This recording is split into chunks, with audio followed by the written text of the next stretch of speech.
You're listening to She's the Business podcast. If you're a high achiever and an entrepreneur, then, well, firstly, welcome to the club. I identify as one of those as well.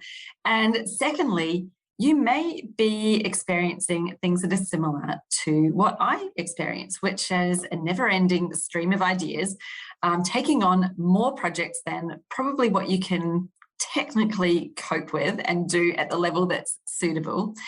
And see what that leads to is a lack of alignment in the experience that you're having right now in your business versus the vision and the intention that you set out with when you went into this in the first place. So if that is sounding a bit like you, or even if you just were like, yes, I'm a high achiever and I'm an entrepreneur, then please stick around for today's episode because it is all for you. It's going to help you to get rid of the monkey chatter in your mind and get clear on actually what it is that you could be doing, which is a lot less, to achieve more, to actually achieve the outcome that you really want to achieve. So very important discussion. I really enjoyed it. I know you will too. So please stay tuned.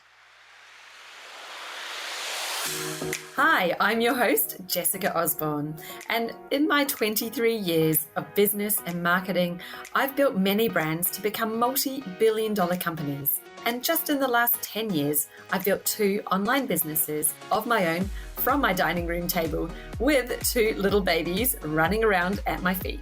I've made it my mission to inspire you to get out of your own way and become the successful business owner who's living the lifestyle you really desire without all the hustle. This is She's the Business podcast, made by women for women. This is your weekly dose of motivation and inspiration. So my very lovely guest today is Kelly Carthy, who we discover we actually live locally to each other here on the Sunshine Coast in Australia. So that was a very amazing connection that we've made today. Now, Kelly is a leadership coach, but she's a really well-respected global leadership strategist. And her entire approach is around shifting people from the act of doing into embodied being, both in their personal and professional leadership.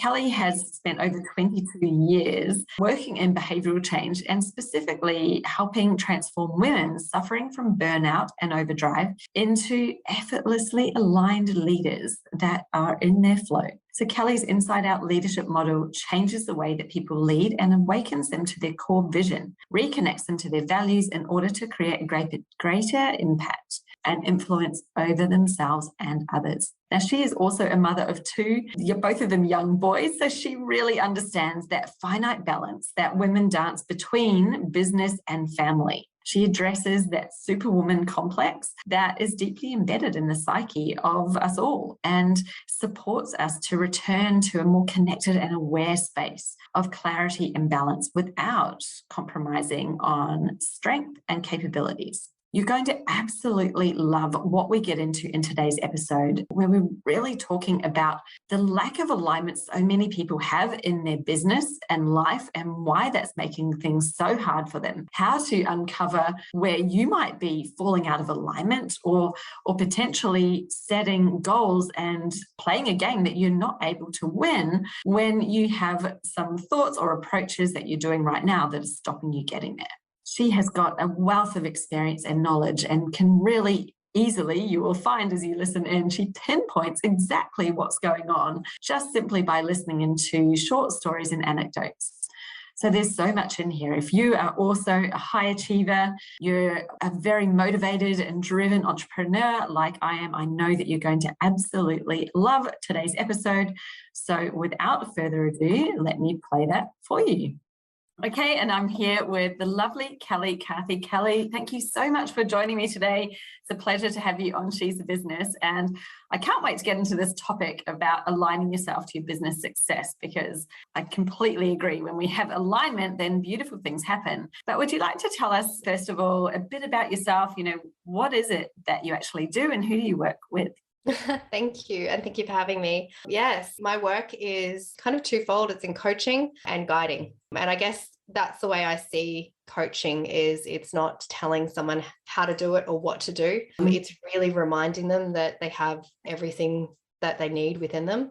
And so I work with entrepreneurs, generally entrepreneurs who are doing all of the things and getting overwhelmed by how many different directions they feel like they're running. And the biggest thing I do is bring them back to a sense of clarity, focus, and direction, and really allow them to tap into that deeper guidance that's always talking to them. But because of that noise of the outside world, it's just so easy to be driven into that world of chaos rather than that world within. Yes. Oh, so much. There's so much chatter that's going on, isn't there? All the time. And I think we're just surrounded by permanent stimulation from the outside world. So what I'm really interested in is when you're working with these people and they are, they've got all the chatter going on in their heads, and there's so much of it. I guess we're just surrounded by external stimulus. Everything's going on. What's the difference between somebody who's really unclear and unaligned with what they are wanting to be doing versus someone who's just really busy? Like, how do you perceive that difference? And they're one and the same thing. Okay. So busy is not necessarily productive. It's very rarely productive. And when someone is busy, often they're not really present because they're constantly focusing on what's next. And what I often find, and I definitely found this, like I definitely had the biggest experience of this in my second pregnancy. When I had my second child, I had really bad nausea, really bad morning sickness, and really bad fatigue. And I literally had to strip back anything that was noise, anything that was busy. And I really quickly recognized how much of what I was doing was just noise and busyness. And I noticed this a lot. There are lots of things we can be doing, but there's usually one or two things that are actually going to make a difference. And what I notice with particularly the entrepreneurs that I work with, they take a lot on, but they also take a lot on that's not necessarily meant to be for them. And it's not just about the doing, but it's about who we think we need to be for everybody else. And because I tend to work with impact-driven and service providers, and they have a desire to serve, they have an inner drive to serve people. But service goes beyond their clients. It goes into the family. It goes into everyone who steps within a few feet of them and beyond. And what that means is they take on all of the work and all of the load, but also all of the emotional load as well. Yeah. I'm just nodding along there because I was like, I have recognized in myself, at least, as, I'm a high achiever and I've always given myself these crazy expectations. Nothing is ever good enough. It's got to be the best and I can do everything and I can handle it. And, and then I guess you prove it to yourself over time with evidence of like, well, I was really competent at that and I took on that challenge and I did that. And, so it was built up to this thing. And I was like,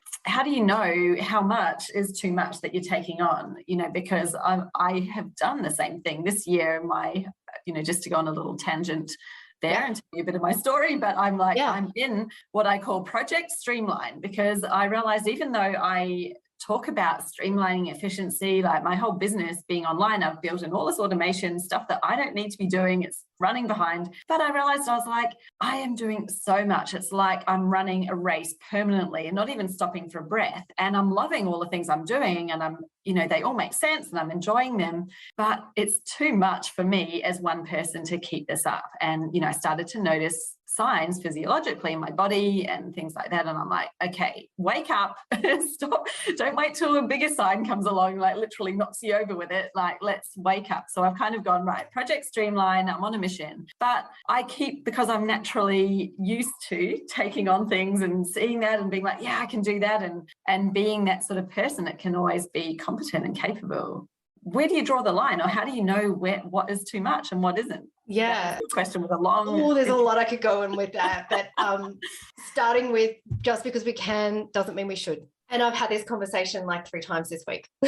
So, and it's interesting. I actually had a conversation with one of my clients this morning, and she said, "Oh my gosh, when this whole focus on the one thing piece, when we started working together, and he said, look, just find the one thing. Let's just focus and zone in." And she was like, it was so hard because I'm like, but I love this and I love this and I've got this and this. I can't drop any of this. Like, I'm doing all of this is really, really important. And even the speed in which she speaks was like so fast, and she suddenly started to like tone and calm down and come back into herself. And she said to me, now working with you for a couple of months, I recognize how little I was actually getting done and how much like clutter there was around and how inefficient it was. Yeah. And so it's really understanding our capacity. And the biggest thing, and this has been so big in my own journey, and I see it in the journey of my clients, is understanding that capacity, just like balance, is not a fixed piece. Our capacity to be able to do projects or take on projects is going to change. If you fall pregnant and suddenly you've got a pregnancy that you're dealing with, then your capacity is going to be different than when you were in single zone. Yes. And you had seemingly all the time in the world. And so it's not just choosing 3 things to do or just choosing this many projects. It's actually coming back to and this is again really circling back to the whole alignment piece, what is my life looking like? Like, let's have a reality check of what my life looks like, the realities of my life, what my roles and responsibilities are that I am not going to hand over. If I've got a child, I'm not suddenly going to go, well, I'm not going to parent you anymore because I've got this business idea and I really want to get it off the ground. So it's understanding what is that reality. And I find that's the hardest thing for people to come up against. Like, what is the real reality that I'm living? That doesn't mean that that's not going to change. It doesn't mean that we can't adjust it, but we need to understand what our capacity is at any given time, because as someone who is driven, who is ambitious, who has that ideal, like, I know what I can achieve, but it's the superwoman complex that I see all the time. And it's this thing that like, well, I can handle that, and I can handle that, and I can handle that. And yeah, you can, but you can, and you're going to be having a nervous breakdown underneath. Yeah. And so something that you said that was really, really key, and I use a term, feather brick truck, right? And we get the feather, the tickle. It's like, something's not quite working for me. And I could say yes to this, but there's something within me that's like, maybe I shouldn't. And we usually override and go, nah, whatever, we'll do it. And then there's the brick that comes.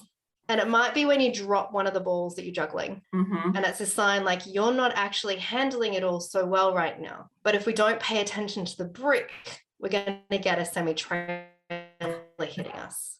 And I'll often get clients coming in when they got hit by a semi-trailer. And the message that I'd love to get out to anyone who is listening to this, who's like, oh, what's the feather brick truck? Like, what's my feather? Is don't wait for the truck to hit you to get that wake up call.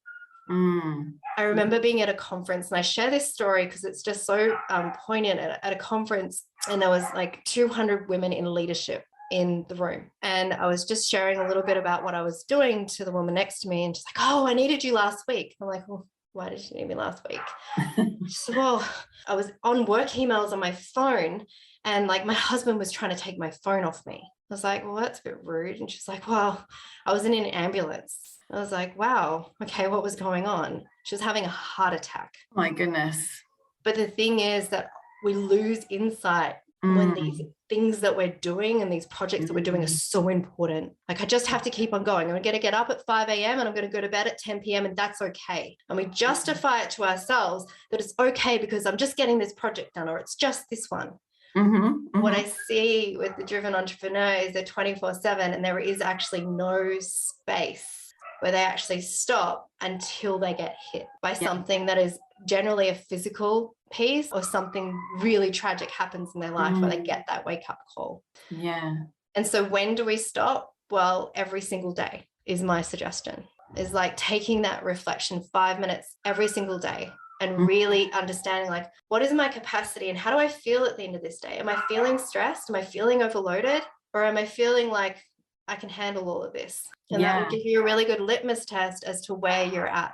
Wow. And I can just imagine you can feel very comfortable in that place where you've got all this stuff going on and maybe you're like, I'm feeling stretched. But if you're always feeling like that, it probably feels normal. And it's like maybe even recognizing, well, that's something that's consistent in your life, that it doesn't need to be like that. Like it actually can feel, like you said, like that feeling of like, yeah, I'm in a really good place. I'm handling it all. I'm happy with the level at which I'm serving, because I think if we can, I'm thinking back in my own experience and why I'm on my project Streamline. There were too many things that I was like, I really want to do that. I really want to do this in terms of service. And I'm sure I'll always have those ideas. But when you realize that you're actually not getting to any of them and you're not doing some of the stuff that for me is a quality, or, like I like to over deliver. So I probably have, again, high expectations on myself there. But, when I was like, I'm feeling like this is gone too far, as in they're not just ideas, there's some stuff that I want to be doing and doing it at a level that is, for me, what my standard is. And when I'm not being able to meet my own standard, then that to me was like the sign, okay, and it happens again. It's like the pattern, right? Patterns mean pay attention. I'm like, I've got to pay attention to this.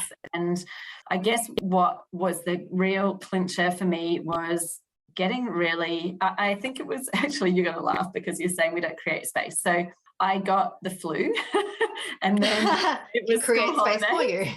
Yeah, I got the flu, then it was school holidays, and then my parents arrived from New Zealand, and I hadn't seen them for 2.5 years. So over like the month of June, July, I pretty much had, my business was like essential mode only. I'm not doing anything that's not essential. And so I had lots of time to think. And I kind of went, the whole reason I'm doing this, the reason why I'm in this business and not in my very, very well paid corporate salary job, is because I didn't want to be working all the time. I wanted to spend time with the kids. I wanted to have school holidays where I literally did the absolute minimum. I wanted to be going to the gym. I wanted to be having time for myself, be traveling, living at the beach. Some of it I'm like, well, we've done that. We moved out of the city, we got to the beach. But I'd started to compromise on too much of these things. That was like, this is the whole reason why I'm here, why I'm doing this. I love serving my clients. I love helping them create that business. But I'm like, I've actually got to walk my talk. Like if I'm telling them, you can have a part-time business, and be easily earning 6 figures and be working the amount of hours you want. And I help them to design the business that does that. I'm like, well, I've got to do it myself too. And I've suddenly let not my guard down, but I've let it creep up, where it got to the point where I thought, actually, this isn't cool. I'm not getting to the gym often enough. I'm not doing that because I'm putting the business first. And I need to flip that back and put lifestyle first and have business as second. So that was, for me, like, you're talking about alignment. I was like, I was really out of alignment there and trying to get it back. Yeah. And often it's a creep, right? So it doesn't happen. It's like if you binge on pizza and ice cream one night, you're not going to suddenly gain 50 kilos. But if you do it every single night, at some point in time, something's going to shift because there's an equation that you're going to gain weight. And so it's the same with burnout. It's the same with, taking on more than we need to. But it's also, as you say, a pattern. And it's a pattern I see in entrepreneurs. And there's this underlying piece of, I'm not doing enough. And there's this underlying belief that if I feel relaxed and at ease, I must be doing something wrong. Because we're so used to being at the edge and in like that space of stress that becomes the norm. And if you're not getting that, then you're not working hard enough. And it's where we get to flip the whole concept of what work actually looks like and look at, how do we create the best results? It's like beating yourself up is actually not going to drive you as much as being really compassionate and supportive to yourself. But we think the opposite. Yeah, we think we've got to drive ourselves, right? We can be. Or we think that we've got to punish ourselves to get there. But what the punishment is doing is it's just feeding that inner critic and that inner you're not doing enough and driving us further into adrenal fatigue and burnout. Oh. And I got a really good lesson for this. And it was like, it was a monetary lesson, which is always a very helpful one. But I really, when I had that year from hell and everything broke down, and I really shifted like my model, and I know it's not my model, it's been used like globally, but that whole be, do, have concept is something that my clients know very well. They know the question, who are you being? And it was the one question that was asked of me that had the biggest shift in my life, because in that point in time with a startup, with a 1-year-old, as I was saying, like you have the baby and you do a business, it seems to be the thing. And it's like, sometimes it's great. And having a startup and a 1-year-old, and for me at the time, a husband who was in hospital like 5 or 6 times that year, it was like a recipe for disaster. And what I noticed when that question was asked of me is, who was I being? Well, I was being frustrated, I was being pissed off, I was being angry, like all of those emotions. What was that feeding back to me from the world? Well, frustration, anger, no result. Like it was a real turning point. And when I actually got myself to look at that, I'm like, well, how can I be different? And so I really started to put that into practice. As you say, like you've got to embody it and practice it. So I really started to embody that message. And every time I found myself in the doing space and the solution, like, what do I need to do? Like, I need to do more. I need to do this and I need to do that. I'd get out of it and get like pause and go, no, actually, what do I need right now to shift that way of being so I can come back into myself? And I remember I was doing something with my marketing, with my retreats at the time, and it was driving me insane. I was ready to throw the computer through, and I was already, high stress level.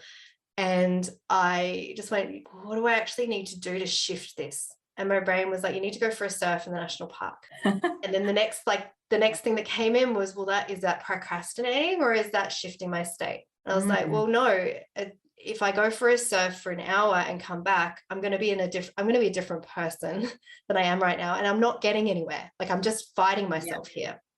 So, and I went for 2 hours and I had this like awesome, amazing, like one of those beautiful, like Noosa perfect days. We know them, where there's like the water is clear to the bottom and the waves are perfect and the sun is shining. And I came back and I was just on that natural high, endorphins, exercise, feeling really good, suddenly going, I've got a whole lot of ideas of the ways I can do things. And I sat down at my desk and this bing went off on my emails. And that bing was a request that turned into a conversation that turned into a $50,000 client for one event one day. And there is no way that conversation that I had with that client, which is a big company, would have gone the way that it did if I had been in the state that of mind when I went before my surf. And it's something that I hold today if I find myself going into that place. And the reality is circumstances are going to be thrown at us. And, in this point in time, as we're having this conversation, like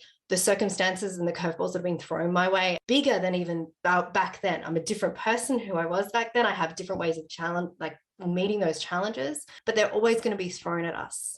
And if we can get into the practice of asking ourselves that question, coming back to like, okay, what's the smallest, tiniest micro shift I can create to create a shift in my state? And obviously in the sunny coast, we've got the beautiful ocean out there. We can go out, we can have a run through the national park. Like we're blessed with, the coast that we have. But even if you're in an office in the rainiest, darkest, like cloudiest place in the city, like what is that little shift that you can create internally to shift and reframe your focus? And that one shift can change your whole business, because the next conversation you have with someone is going to be so different.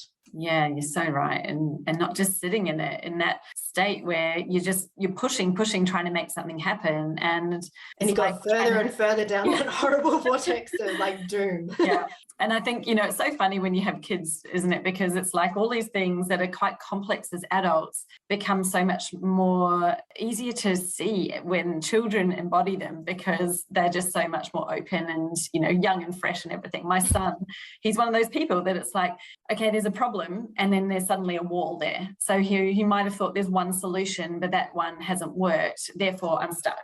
And, I just see that all the time. He's like, he's in it and he's totally in his head about it. I'm trying to get him to, say, well, there's always going to be another solution. Like ask yourself a question instead of saying, oh, that didn't work, I'm stuck. Like, well, how else could you do that? Or what else could this be? Or where, like just ask a question, because your brain will answer it or try to answer it for you. And so funny, because it was making me think of that when you were talking then. I was like, when you're in that stress state and all this stuff's going on, I can't figure it out. It's like you've probably gone and put up a wall and you're looking at it down one tunnel, which is what my son does. He's got this like tunnel vision. I'm trying to say there's many tunnels. Stop looking down the same one. Try a different one. Like try and see another way, another direction, another thing. Ask a different question. Like ask a different question. And you don't even need to know what the other tunnels are. Like just be like, how else could I do it? It's like, it's not the way you're doing it that's the problem. It's the outcome you're trying to get to. Like, there's another way there. Like, go around, go over, go under, like just a different way. So yeah, that was funny. Sorry, little anecdote that came to mind. No, kids are our greatest teachers. My son is known to be a wonderful teacher for me. And the other day, we had one of those experiences where we were in the car. My husband had taken the dog for a walk, and he sent me a text message saying that the leash had broken. And this is like 5:30 in the morning, and my son was panicking. It's like, my dog, I can't lose her. I love her so much. She's so important. And he was so in his head. And we got in I've got them dressed. I got in the car. I was like, fine, let's get in the car. Like, let's get down to the beach and see what the situation is. And as we're in the car, I said to him, so how is that making you feel? That outcome, like that crazy dramatized outcome that she's going to run away and you're never going to see her again. Like, how does that make you feel? And my little one said, it's pretty bad. It makes me feel really sad. And I was like, right. And then my older son said, yeah, it's like I feel yucky in my tummy and I feel really like sad and I feel really scared. And I was like, so is that helping? And he was like, no. I'm like, cool. So what is what is the best possible thing that could happen when we get to the beach? And they're really good at doing these because I've been giving them these gifts since they were like babies. And he's like, oh, Mum, well, I guess we'd get to the beach and Bootsy would run up to me because she'd be so excited to see me. And then I just put the leash on because like, it's easy. I'm like, okay. And I said, so how does that make you feel? And he's like, pretty happy. And then he started from there coming up with other solutions. He's like, oh, and I guess if we didn't find her, like we can just call her name and I can just like start calling her and looking for her and like she'll come back. I trust it. And the more different scenarios he started playing out that were that desired outcome, the happier it became and the more positive it became. And of course, when we got to the beach, the first scenario, absolutely, she came running up. She was so excited to see him. She jumped all over him and he put the lead on and it was like done deal. But it was such a beautiful example. And I get to use that now with clients because it's such a beautiful example of how we create our own reality. And that stress was stopping him from being able to think. It was just exactly that door was blocking him. The wall is there, and it's like that's so beautiful that you could shift him out of that. And as soon as he was out of it, then he's like going, oh yeah, it's going to be okay. I trust in the outcome, and I trust that we'll get her back. It's just how will we get her back? We'll figure it out. It'll be okay. There's always another way. And this is the thing is our brain seems to like have three options. We've got A, B, C. These are the parts. And I'm like, you've got a whole alphabet of solutions. It's just your brain hasn't gone down them yet. Yeah. And, we worry about overwhelm. Well, why not overwhelm yourself with the amount of possibilities you have of it turning out? And I've had enough crazy scenarios and miracles happen in my life to know that there is always a way. And it's very rarely what you think it's going to be that is going to be the solution. That's the exciting thing about life. Yes. But when we're always creating disaster scenarios, we live in this place where there's like, oh, well, there's this option or, or the worst. Like, what if you shifted it to like, what could be possible? Because as you saw with that example with my son, the moment you start to go, what could be possible? You start to shift into what else could be possible? Oh, and maybe that could happen. Yes. That's so, and you see that, I think we often don't even realize that we're doing it. And people in business, a lot of the time, I guess, our backgrounds, our past, whatever has happened, the community, the culture that we live in, people like, right, you start a business. Well, the smart thing to do is to have a risk management plan. Like, what's your exit strategy? You need all this risk protection and insurance, and people are getting insurance before they've even started operating in their business. I'm like, guys, like, why don't you have something that you need to protect yourself yourself from before you get the protection. Like, let's be practical about it. I'm not saying be totally risk-free, but it's like the perceived risk often is like this huge big thing and really, really important. And it's like, what is the percentage chance of that anyway? And when I've been, thinking about the whole exit strategy of the business, I'm like, well, are you doing this for just a year? Is this like just a thing that you're doing to make some money? Or is this actually what you're wanting to do for yourself and your life? And if so, why do you even need an exit strategy? Like, it will come to you at the time that you want to get out of it. At the time you decide to end it, you can choose. Like, how do you even know where you're going to be by then? I think that's the whole way of approaching going into a business by having an exit plan. To me, is like, well, you're actually already telling yourself that you're not going to do this, that you're not in it, you're not all in, you're part in. Yeah. You're in it. Yeah, I think there are two parts to that. There are different reasons why people go into business. And if you are literally going into business to like make the money and get out of it, which some people do, they find a thing, it makes some money and they get it moving and they build it and then they sell it. But I think what you're referring to, and I think the people you probably work with are probably similar to the people that I work with, are people who have a mission on their heart that they want to achieve, and they want to achieve that through a business. And so hence it's an impact-driven business. And so they're not going into it to be able to create something that they're going to sell necessarily. They may, absolutely may, and that can be a really great business model. But if they're initially going into it to align their life with something that they do, which is of service to the world, and they create money out of that, it's a different intention. So it depends on the intention that someone goes into the business with. And I absolutely agree with, you've got to mitigate risk at some level. Things will happen. Something happened to me at the beginning of this year that I never would have expected to happen, with a client dying day 2 of a retreat, which is a huge thing. Oh my goodness. And it's something that you never expect to happen, but you do have to prepare yourself for. Like, what could, you don't go in with just the rosy colored glasses into business. You do have to look at what are the potential risks. Yes. And what are those scenarios? But you do that so that you can create that structure and that plan for it. Yeah. So that hopefully it never ever happens. Yeah. And not to live in the fear of it and under it. Absolutely. Now, you mentioned just now about creating the intention, and I was remembering our chat before we started recording this, your story that you were telling me. And, I was like, do you find people sometimes have a vision, like, this is something that I really want, and they're here where they are right now, and they're like, but why aren't I getting there? Like, I know what it is that I want. I've got that vision. I'm clear on it. I'm sure that most of the people that you work with have that vision because, very impact driven, big hearted people who want to make a difference. So they sort of like, they know what that is, but they're not there and they're not getting there, and there's something stopping them. Like, would you say, is that where you're looking for, where are things out of alignment? Is that where alignment comes into it? And I'm just curious as to where you go with that. Like, how do you help to connect the pieces? Well, a lot of the time our visions are created from our past. And so the first place I usually start is in the future and land them in that vision,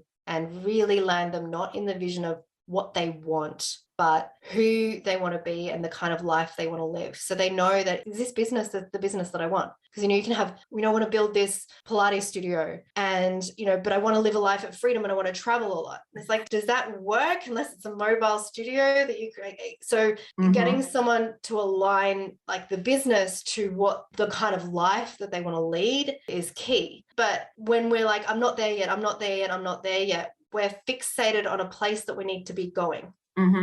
And what I find is most important, particularly if you've got a vision and it's a big vision and it's a future vision, is surrendering it into a process where you are not attached to it being like happening yesterday, happening now. When is it going to happen? Yeah. And this can come with a business vision. This can be in a relationship. This is if you want a child, like whatever it is that you are wanting to create in your future. The more that we surrender into the trust that it is going to happen, the faster it happens. It's this irony of manifestation.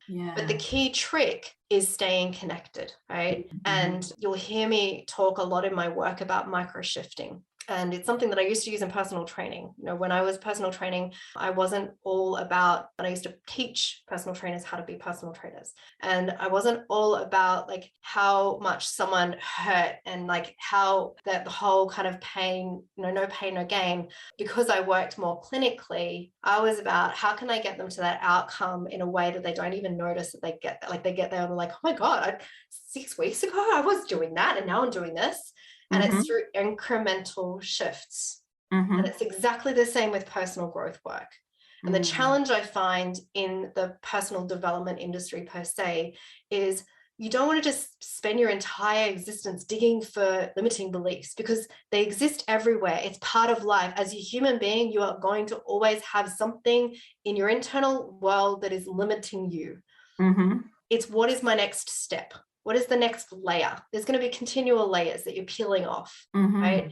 And so in my work, getting the clarity on that vision, but also getting the clarity beyond that vision, like how is my life different and who am I being in that space? What are the shifts that I get to create in my behaviors as I look back from that future place to that person who is here now? And how am I having compassion towards that person? Like they're showing up for this goal. Amazing. And so many people are so fixated on, oh, when I was back then, I didn't know what I was doing. And judging ourselves back there is not going to help us to achieve those big goals. We get to have compassion for the path that has brought us to here and really recognize all those incredible wins that we've had along the way and journeys. And then recognizing that where we're going, and again, very cliche, but it's the journey. But the way we stay connected to that vision is in every day having that intentional, aligned action, thought, behaviors. So if we're constantly connected to this future vision and we pull back to, okay, what's the one tiny thing that I'm going to do today that's going to create that incremental shift? And so with the work that I do with my clients, it's very much how do we integrate it into real life as a teacher? You don't have to go to any personal development event or workshop. Life will show you as long as you're aware. But so many of us like blocking the blind spots on what the growth area really is. And that's where I guess the feedback from a coach can be really helpful, because they can see those blind spots. So we're not seeing ourselves. But then like, what are you going to do about that? Like, what's the tiniest little shift you can create in this crazy, busy entrepreneurial life that you're living so it doesn't feel overwhelming? So it is absolutely doable. And if you're asking yourself on a consistent basis, you're staying connected to that vision and you're feeling that internal sense of momentum. And so you're less likely to be like, I'm not there yet. It's like, oh, here's another gift. And there's always this gift of divine timing. And my invitation to anyone who's listening to this and going, oh yeah, but I've been working so hard for so long, believe me, I get it. Like, business is a long game, and it's a longer game than you'll ever think when you get into business. However, if you can look back 12 months from like ago and look at like how things have landed and the things that challenged you a year ago and how they feel now, like that really big challenge that you thought you'd never ever make it through, and how insignificant that feels now. But also like how beautifully and divinely things land, like how we get the vision at the time. And a lot of the time when my clients actually get the goal or land the perfect client that they wanted to work with all this time, or the big deal, they're like, I wasn't ready for this 2 years ago. I wasn't ready for this when I thought I was, when I was needing it, there was all of this growth work that allowed me to be the person who gets to take this on. And I'm so ready now. Yes. Oh, it's so true. Like, just love everything you've described there. And like, partly so interesting because I've been talking as well this week about detaching from deadlines. Like, stop giving yourself deadlines on when are you going to be successful? When is the business going to be at this point? Like, what is success? Exactly. Well, that's the whole thing. It's like, why are we even putting a deadline on something that's going to change, and your idea of what that is will change?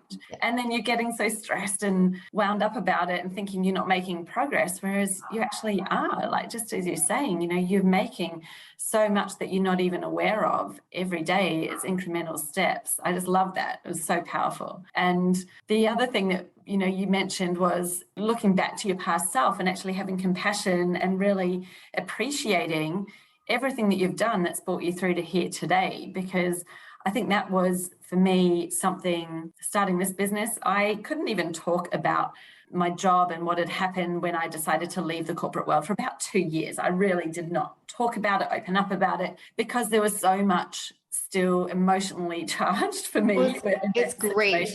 Yeah. You need that time to grieve it so that you can come into a place of wisdom rather than being in the trigger of it. Oh, absolutely. And I was like, I've got nothing useful to share, but the moment that you come out of it and you look back and you sort of see why that happened, and like that actually happened because it was leading me to here, to where I want to be, to the purpose.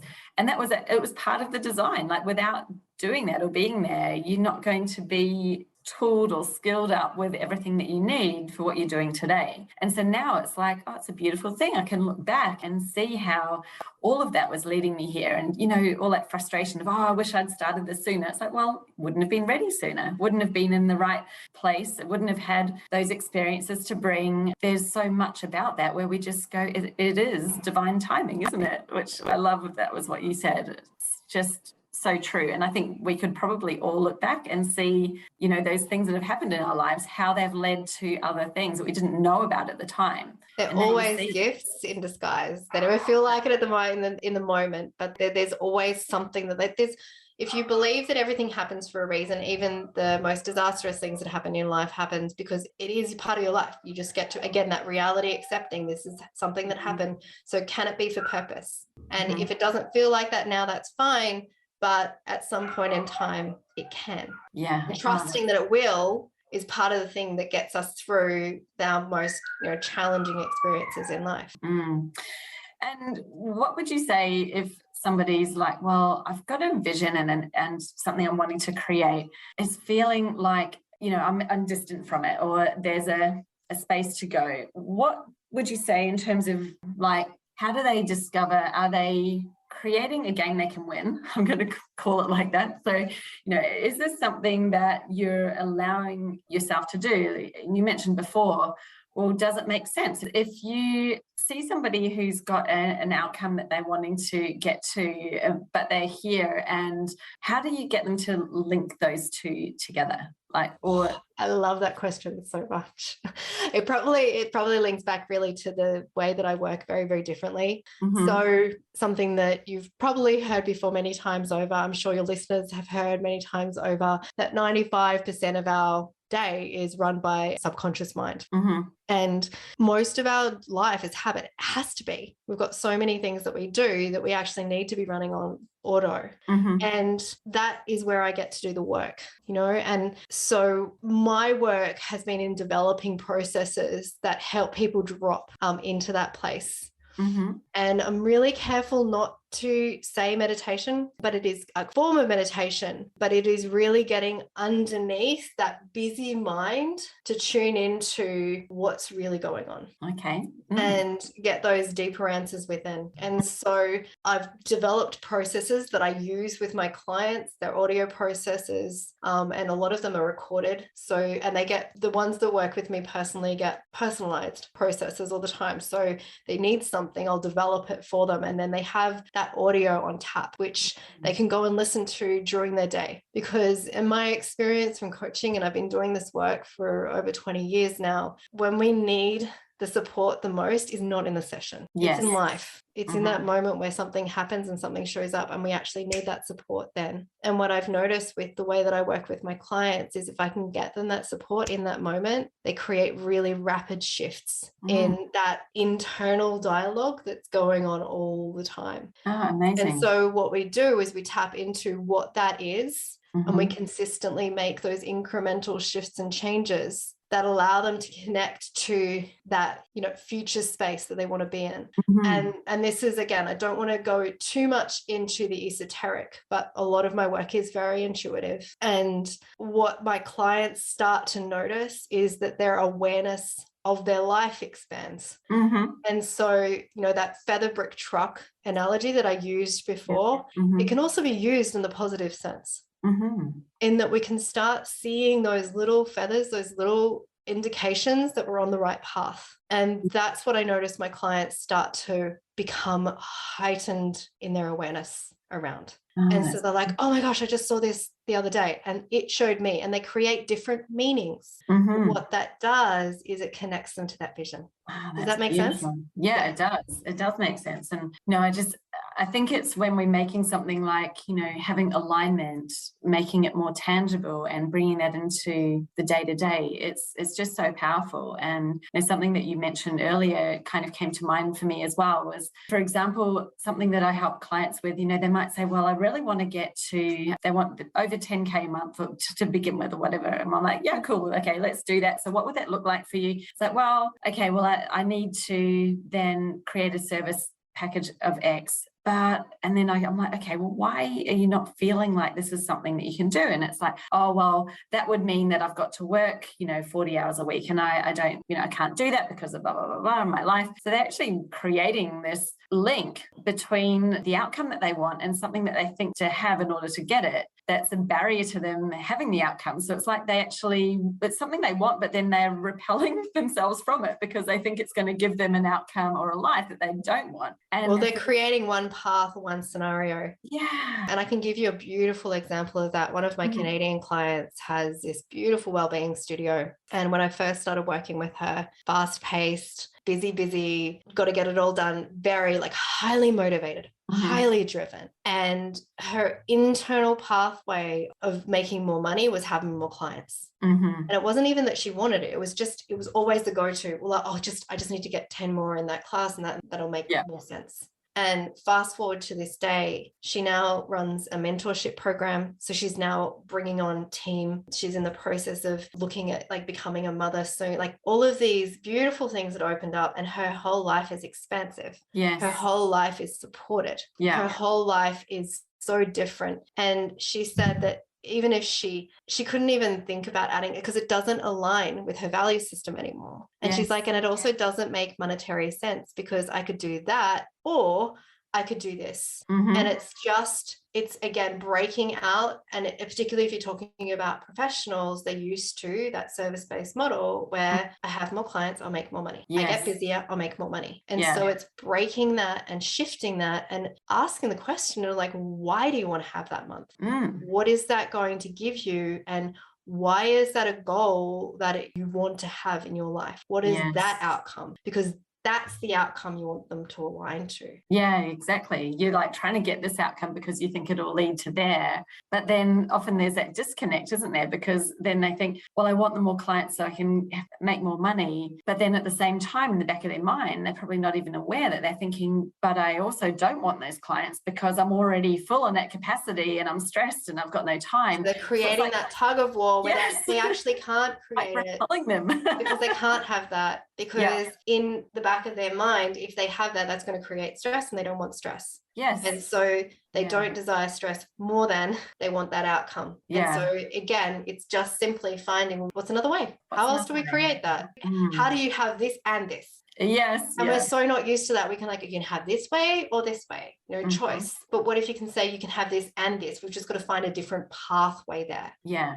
And the way that's the key is that there are so many pathways. And when we attach ourselves to the pathways that we see out there that other people are doing, we don't stay in our own lane. And what I'm constantly saying to my clients is, your life experience is different from everybody else's. You have a different number of kids, you have different responsibilities, you have different value systems. So why are you trying to fit your business model into the same model as someone else who's completely different to you?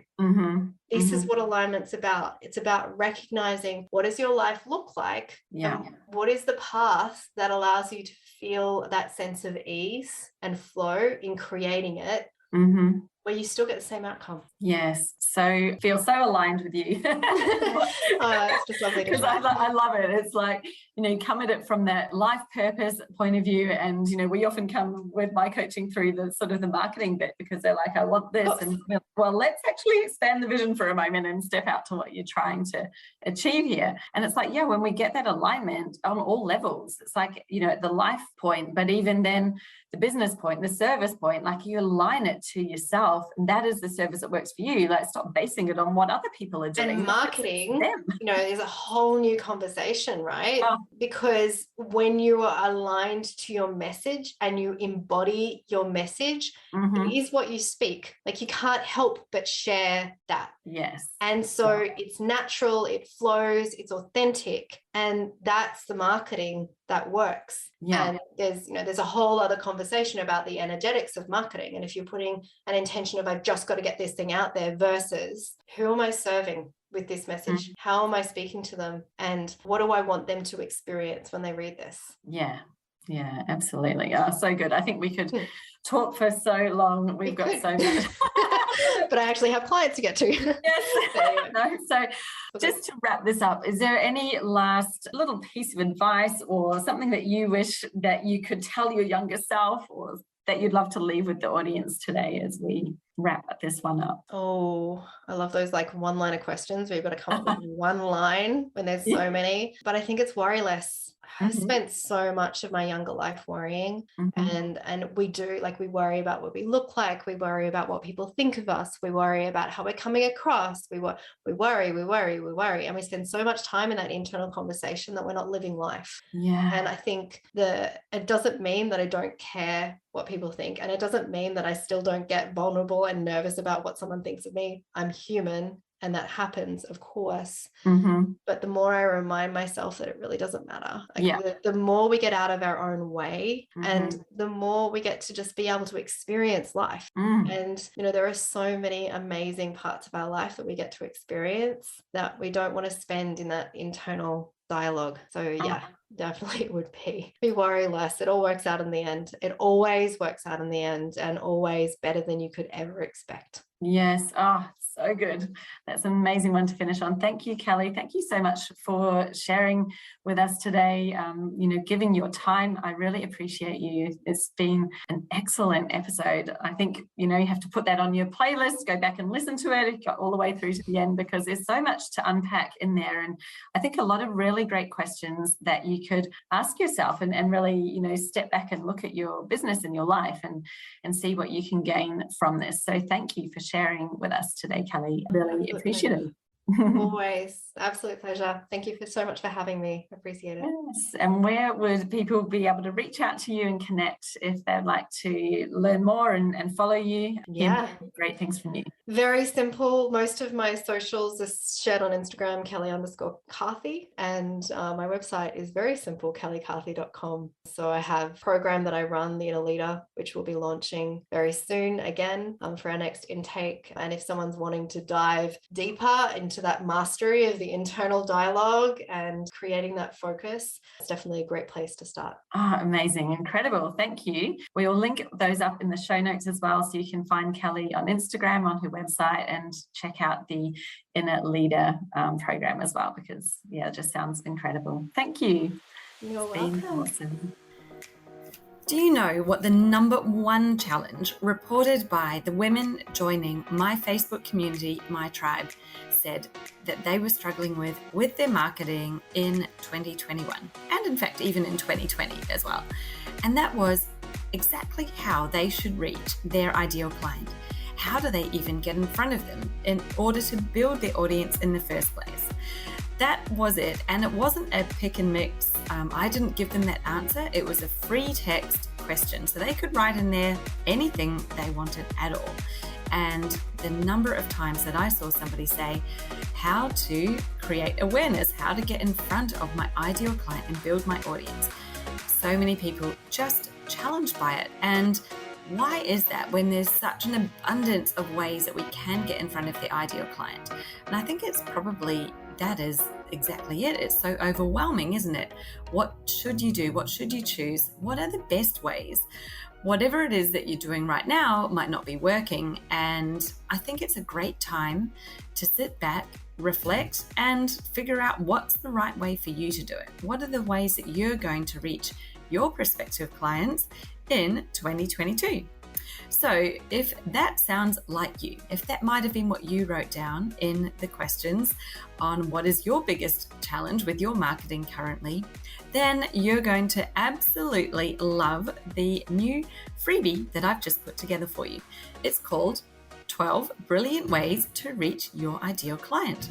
And in it, I share with you the 12, in my view, 12 top ways that you could use in your marketing plan this year to reach a bigger, broader audience in order to attract those ideal clients in to your inner circle, into your, really well-defined audience and become real leads for you. So if you'd like to get your hands on this brand new freebie, then all you need to do is go to jessicaosborne.com/12 ways. So it's 12 ways. Very easy. You can download it there, and this is a little bit of great resource for your planning, for the planning of the new year. See what you're going to change up. What is it that you maybe haven't been doing that you could be doing? And what are those things that you've been doing and they're not very effective, and maybe you're going to drop them out of your plan this year? So please head over, grab the freebie. If you want the link, that it's in the show notes, and let's get you moving on up, having more success with your marketing in 2022.